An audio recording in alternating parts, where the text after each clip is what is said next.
जय हिंद दोस्तों, मित्र देश देख रहे हैं आप और मैं हूं ऋषि राज।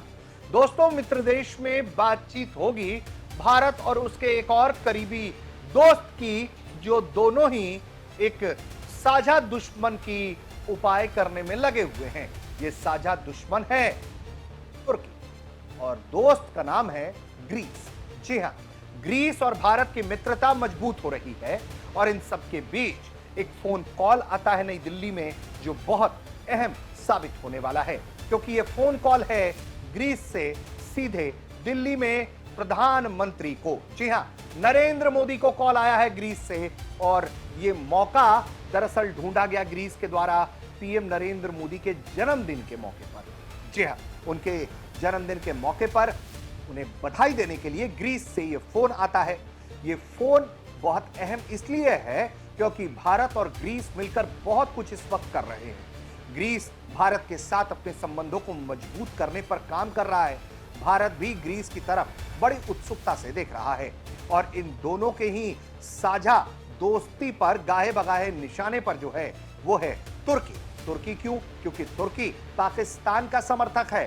तुर्की पाकिस्तान को भारत के खिलाफ तमाम तरह से हथियार हाल के दिनों में उसने मुहैया कराए। उसने भारत के खिलाफ बयान दिया, भारत की भावनाओं को छेड़ने की कोशिश की और ग्रीस के साथ भी उसका जो विवाद रहा है वो कोई नया विवाद नहीं है। लगातार उसके ग्रीस से तनाव रहे हैं, विवाद रहा है। ऐसे में भारत और ग्रीस दोनों एक दूसरे के प्रति अलाइन कर रहे हैं और ये फोन कॉल जो बड़ा अहम है वो सबसे पहले आपको खबर में बताते हैं कि भारत और ग्रीस के बीच में जो सबसे ताजा डेवलपमेंट है वो क्या है, क्यों है, किस लिए है।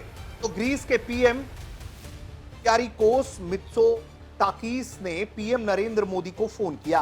फोन पर दोनों ही नेताओं की बड़ी दिलचस्प बातचीत हुई।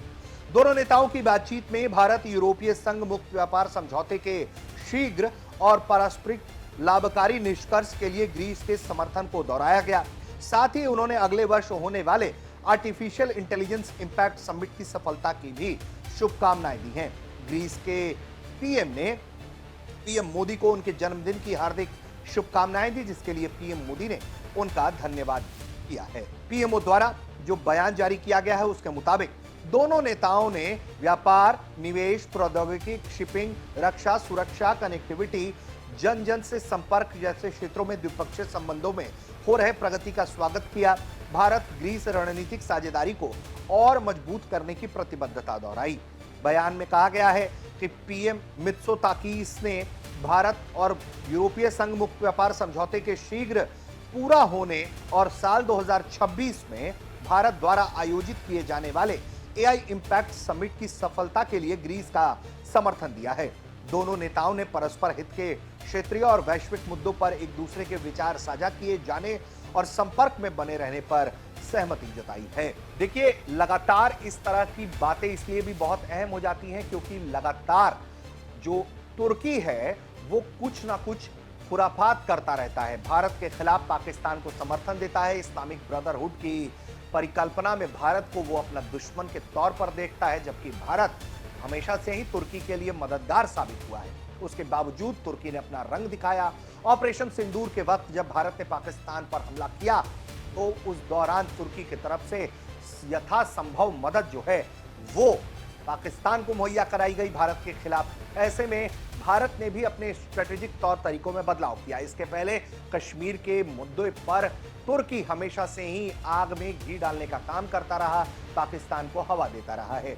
ऐसे में ग्रीस के साथ जो उसकी सीमाओं को लेकर विवाद है, जो टकराव है जल क्षेत्र में, वो बड़ा अहम हो जाता है और ऐसे में भारत उसके साथ वैसा ही व्यवहार करना चाहता है जैसा तुर्की उसके साथ करना चाहता है। और यही वजह है कि ग्रीस और भारत दोनों एक दूसरे के प्रति बड़े ही एक दूसरे से अच्छे तरीके से डील कर रहे हैं, बातचीत कर रहे हैं, एक दूसरे को समर्थन दे रहे हैं, क्योंकि दोनों ही दोस्तों का एक साझा दुश्मन तुर्की है और इससे निपटना बड़ा जरूरी है ताकि क्षेत्र में स्थिरता बनी रहे।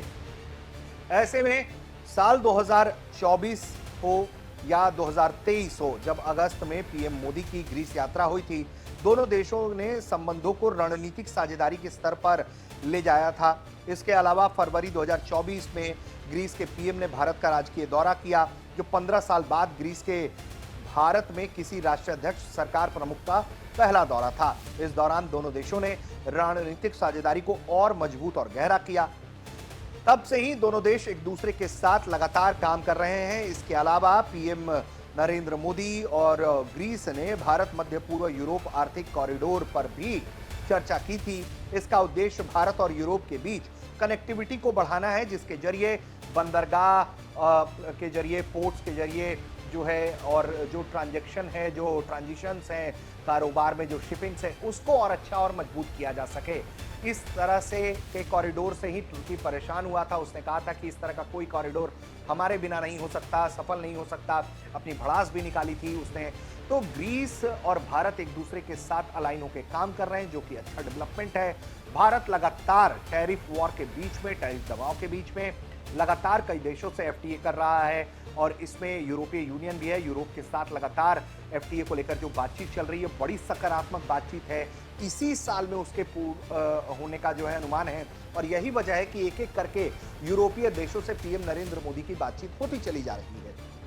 वहीं एक और जो बड़ा डेवलपमेंट था वो भी हम आपको बताना चाहेंगे कि किस तरह से भारत और ग्रीस एक दूसरे को रणनीतिक स्तर पर अलाइन कर रहे हैं।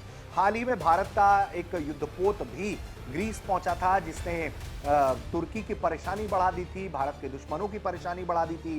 ग्रीस बड़ा उत्साहित हुआ, क्योंकि खबर ये थी कि भारत ने इसे रणनीतिक कदम और द्विपक्षीय युद्धाभ्यास के तौर पर एक साझा कोशिश की, और भारतीय नौसेना का स्टेल्थ फ्रिगेट आईएनएस त्रिकंद 13 सितंबर को ग्रीस की सलामीस खाड़ी पहुंचा।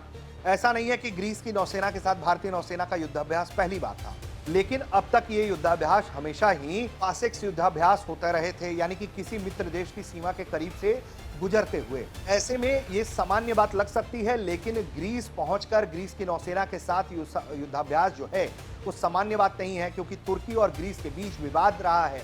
दोनों देशों के बीच सीमावर्ती लेकर हवाई क्षेत्रों तक का विवाद गहराया है। कभी दो दो हाथ हो सकते हैं, ऐसी भी स्थिति रही है। तुर्की और ग्रीस नाटो के सदस्य हैं, फिर भी दोनों देशों के बीच संबंध अच्छे नहीं हैं।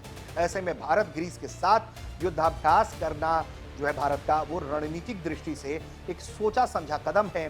साफ है कि भारत यहां दुश्मन का दुश्मन दोस्त की रणनीति अपना रहा है। वहीं माना यह जा रहा है कि जो भारत ने तुर्की को चिढ़ाने के लिए ही सही ग्रीस की नौसेना के साथ भूमध्य सागर में अपना दमखम दिखाने का जो फैसला किया, वो भी एक बड़ा फायदा रहा है रणनीतिक तौर पर, ताकि तमाम उन देशों को यह मैसेज लाउड एंड क्लियर जाए कि अगर आप भारत के खिलाफ कुछ करने की कोशिश करेंगे, भारत के दुश्मनों के साथ मेलजोल बढ़ाकर, तो फिर भारत भी चुप नहीं बैठेगा।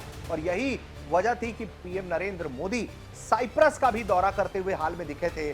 साइप्रस के बॉर्डर पर गए थे, जहां पर जो तुर्की है उसने कब्जा किया हुआ है एक हिस्से में, उस इलाके को भी देखा था। तो बड़ा लाउड एंड क्लियर मैसेजिंग है, एक के बाद एक।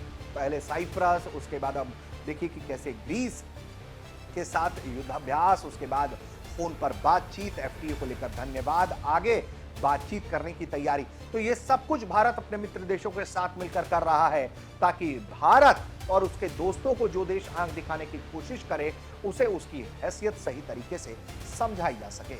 मित्र देश के एपिसोड में आज इतना ही। आप देखते रहिए भारत तक।